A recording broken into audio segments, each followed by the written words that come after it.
Oh no, how did I get in this position?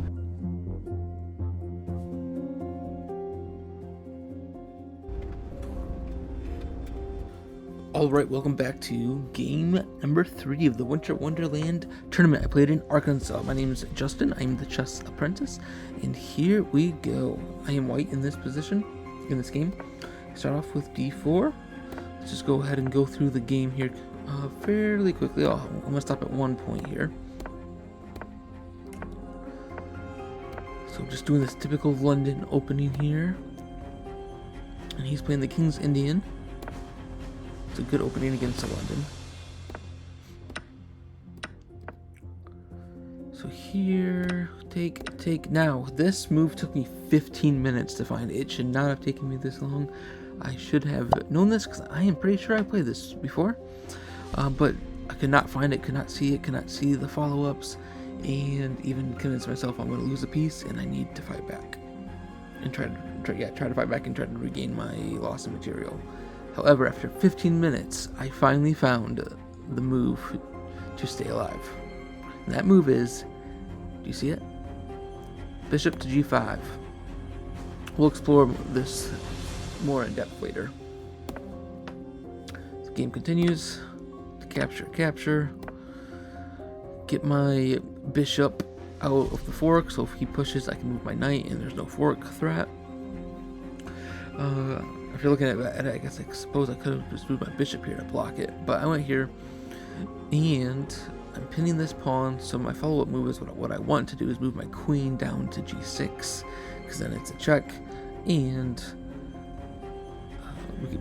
he can't take because of the pin. But he blocks. Game continues.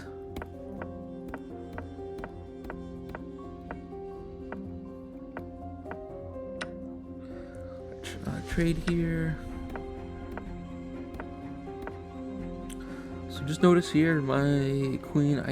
This square is weak. It is protected.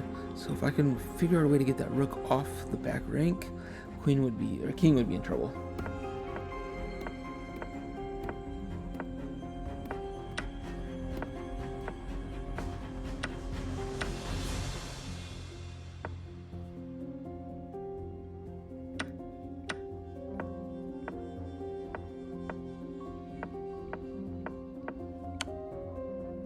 Check.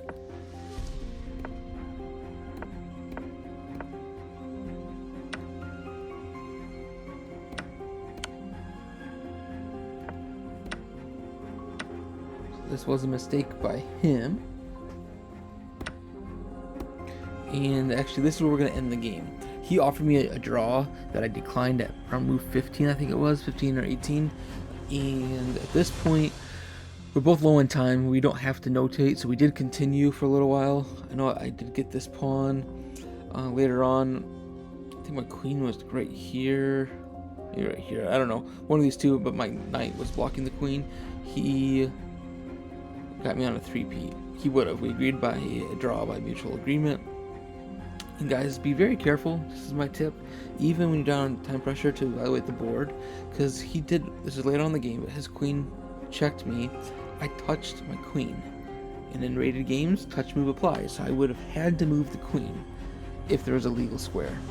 But thankfully, my knight was blocking my queen, so when I touched it, I had no legal moves, so I got out of that, but that would have lost me the game.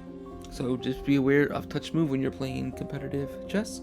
But anyways, let's go ahead and look at the game review and go through this again a little more in depth, explore a couple lines, and let me know if you have any questions. Over to Lichess, because chess.com's game review is not working on imported games. There's no idea why, but that is the situation we are in. So we're on Lichess, but no big deal.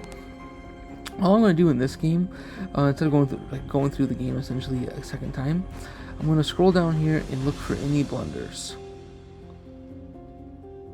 So we've had some inaccuracies and mistakes. How about we go back through and look at the mistakes as well, just to see what they are. Alright, so the only blunder was when my opponent took this rook here. So that means I didn't have any blunders. That's pretty good. I will take that on this game. So since I didn't have any blunders, I can go here, Let's look at for any mistake. That was a mistake from my opponent. Mistake from my opponent. The c4 was a mistake.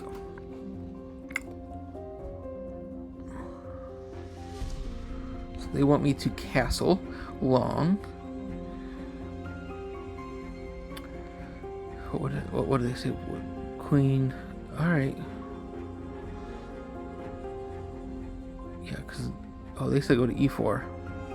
Okay, they're saying move my bishop to e4 to block that pawn push.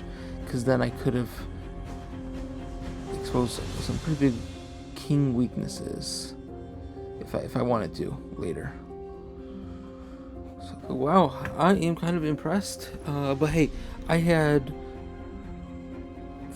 So according to Lichess, based on the notated game, I was at a 92% accuracy. Very happy with that. Very pleased with that performance. Now, I do admit, when we got low on time, I'm sure I made some mistakes.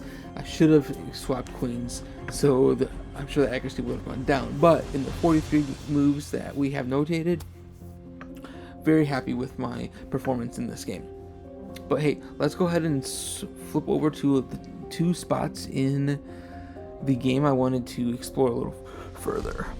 In this position, if instead of pushing here, it goes for the fork, so I can actually take. Because if rook takes, I take attacking the queen, and either the rook has to come back, has to do something like this. So I guess the rook isn't lost, but now for knights, it's an even game. It's right. So actually, no, it's not an even game. I'm sorry. I am up by +1. 1, 2, 3, 4. 1, 2, 3. 1, 2, 3. 1, 2, 3.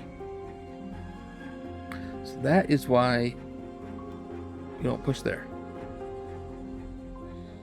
So all in all, I'm very thankful I found that move at that point.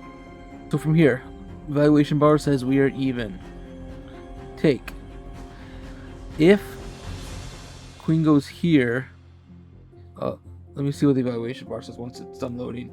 If the queen takes instead of the bishop, which was what happened in the game, then rook goes here, check, and you take. And if you play this perfectly, it is a drawn game. However, this would have been a little uncomfortable for me because of time pressure, and I would have probably needed to exchange queens. He might have wanted to exchange queens because he has some pressure here, even though his pawns are divided. So right here, a good time to try to exchange queens. But all in all, I'm very happy with the game. Disappointed I drew here, obviously, but it happens. I'm glad it didn't end up being a loss. Anyways, thanks for watching. Hope you enjoyed. Let me know if you have any comments.